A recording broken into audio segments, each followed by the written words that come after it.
সরকারি চাকরিতে কোটা সংস্কারের দাবিতে আজ থেকে সারা দেশে সকাল সন্ধ্যা সর্বাত্মক ব্লকেট কর্মসূচি পালন করছে বৈষম্য বিরোধী ছাত্র আন্দোলন। সকাল 10টা থেকে রাজধানীর সায়েন্স ল্যাবরেটরি মোড়, শাহবাগ, মহাখালী সহ বিভিন্ন স্থানে অবস্থান নেয় শিক্ষার্থীরা। কোটা বিরোধী আন্দোলনের ফলে রাজধানীর সড়কে সকাল থেকেই তীব্র যানজটের সৃষ্টি হয়, ফলে ভোগান্তিতে পড়েন অফিসগামী যাত্রীসহ সাধারণ মানুষ।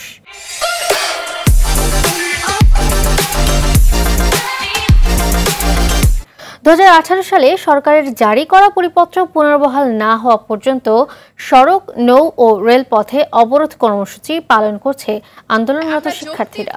যে কোটাগুলো আছে সেটা চাই, যেমন প্রতিবন্ধী কোটা, উপজাতি কোটা। মুক্তিযোদ্ধাদের পক্ষেও আমরা কোটা পুরোপুরি বাতিল চাচ্ছি না। আমাদের দাবি যদি মেনে না নেওয়া পর্যন্ত আমরা আমাদের কর্মসূচি চালিয়ে যাব। প্রতিদিন সকল গ্রেডে সর্বোচ্চ 5% কোটা রেখে, এবং সেই কোটাগুলো কাদের জন্য? পিছিয়ে পড়া জনগোষ্ঠী এবং প্রতিবন্ধীদের জন্য রেখে বাকি 95% আমাদের মেধার ভিত্তিতে নিয়োগ দিতে হবে। আমাদের একটাই দফা, একটাই দাবি, সেটা হচ্ছে কোটা সংস্কার করা হোক। কোটা সংস্কার আন্দোলনের সর্বশেষ খবর জানাতে রাজধানীর শাহবাগ থেকে যুক্ত হচ্ছেন সহকর্মী নাজিব ফরাইজি।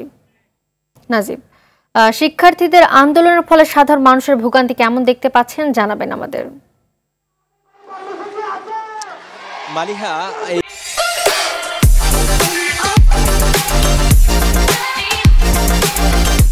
শিক্ষার্থীদের কোটা সংস্কার আন্দোলনের কারণে এই মুহূর্তে রাজধানী এক প্রকার স্থবির হয়ে পড়েছে। রাজধানীর বিভিন্ন জায়গায় তারা অবস্থান নিয়ে ব্লকেট দিয়েছেন, অবরোধ করেছেন। আমি এখন রয়েছি রাজধানীর শাহবাগে। 11:15 থেকেই কিছু শিক্ষার্থী এখানে অবস্থান করছিলেন। সেই সংখ্যাটি খুব বেশি ছিল না, কিন্তু কিছুক্ষণ আগে 15 মিনিট আগে এখানে ঢাকা বিশ্ববিদ্যালয় থেকে কয়েক হাজার শিক্ষার্থীর একটি বিশাল মিছিল এখানে এসেছে, এবং এখানে পুলিশ একটি ব্যারিকেড দেওয়ার চেষ্টা করেছিল, কিন্তু শিক্ষার্থীদের সংখ্যা এত বেশি ছিল যে একটা পর্যায়ে পুলিশ শিক্ষার্থীদেরকে জায়গা ছেড়ে দিতে বাধ্য হয়, এবং এরপর তারা বাংলা মোটরের দিকে শিক্ষার্থীদের একটি অংশ চলে গেছে, এবং এখান থেকে একটি অংশ মৎস্য ভবনের দিকে অবস্থান নিয়েছে। এর বাইরে সায়েন্স ল্যাব এলাকায় অবরোধ করেছে, সড়ক অবরোধ করে রেখেছে ঢাকা কলেজের শিক্ষার্থীরা। আমরা যেটি দেখেছি যে গুলিস্তান, পল্টন এলাকা এবং আগারগার পাশাপাশি মহাখালীতেও একইভাবে ব্লকেট তৈরি করে রেখেছে সড়কে এই কোটা সংস্কারের আন্দোলনরত শিক্ষার্থীরা, এবং তাদের এই ব্লকেডের কারণে পুরো ঢাকা অচল হয়ে পড়েছে, এবং রাস্তায় কিন্তু যানবাহন চলাচল একেবারেই বন্ধ হয়ে গিয়েছে। বিভিন্ন প্রয়োজনে যারা সড়কে বের হয়েছেন তারা কিন্তু কোথাও যেতে পারছেন না। একটি বিষয় হচ্ছে ব্লকেডে কিন্তু রিক্সাও চলাচল করতে পারছে না, ফলে সাধারণ মানুষের ভোগান্তি কিন্তু চরমে উঠেছে। তো ইতিমধ্যেই সাধারণ মানুষের পক্ষ থেকেও দাবি করা হয়েছে যেন শিক্ষার্থীদের সঙ্গে এই বিষয়টি নিয়ে সরকার আলোচনা করে তারা যেন দ্রুত এই সমাধানে আসেন, এটি সাধারণ মানুষের পক্ষ থেকে বলছেন। আর শিক্ষার্থীরা বলছেন যতক্ষণ পর্যন্ত না সরকার তাদের এই দাবি পূরণ না হয় ততক্ষণ পর্যন্ত তারা এই আন্দোলন থেকে তারা সরবেন না। তো এই ছিল আমার কাছে রাজধানী শাহবাগ থেকে কোটা আন্দোলনের সবশেষ খবর। ধন্যবাদ আপনাকে।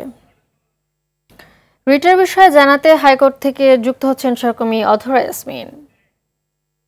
অধরা, কোটা নিয়ে 2 শিক্ষার্থীর আবেদনের শুনানি নিয়ে আপনার কাছে কি তথ্য আছে জানাবেন আমাদের।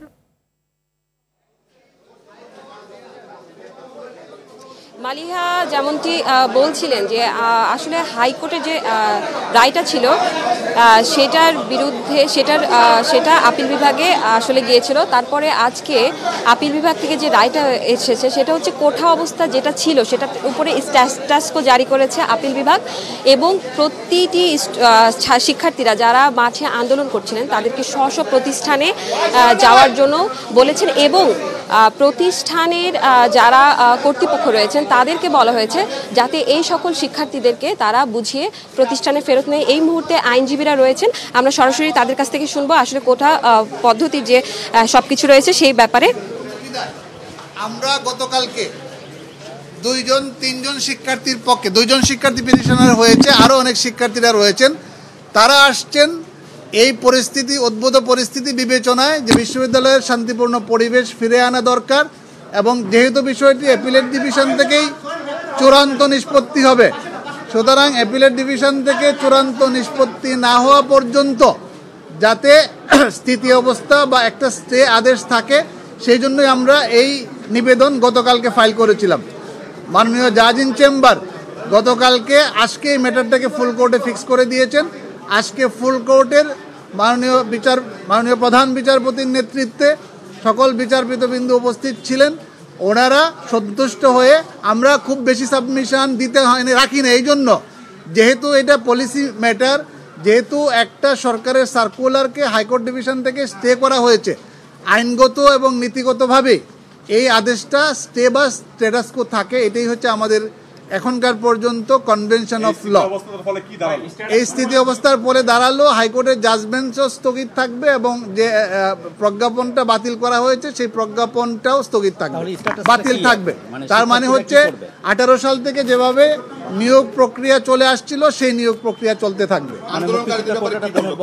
আন্দোলনকারীদের ব্যাপারে আদালত বলেছেন তাদেরকে ঘরে ক্লাসে ফিরে যাওয়ার জন্য শান্তিপূর্ণ ব্যবস্থা বজায় রাখার জন্য, ভাইস চ্যান্সেলরদেরকে বলেছেন শান্তিপূর্ণ পরিবেশ বজায় রাখার জন্য।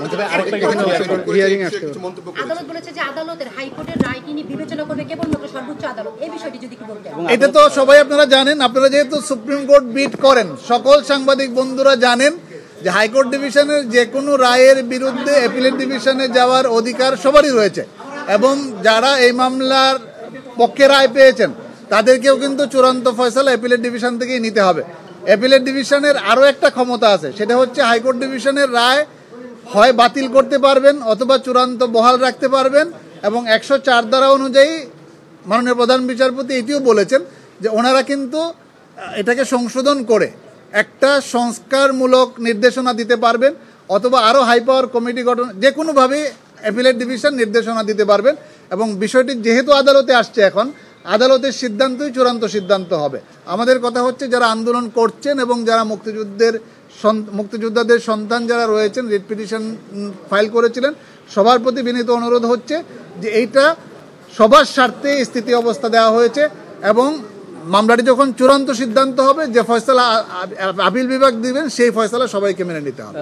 স্থিতি অবস্থার ফলে যারা আন্দোলন করছে তাদের কাছে এখন মেসেজটা কি, তারা এখন কি করবে একটু ক্লিয়ার করবেন, তাদের জন্য বার্তাটা একটু যদি আরেকবার বলেন।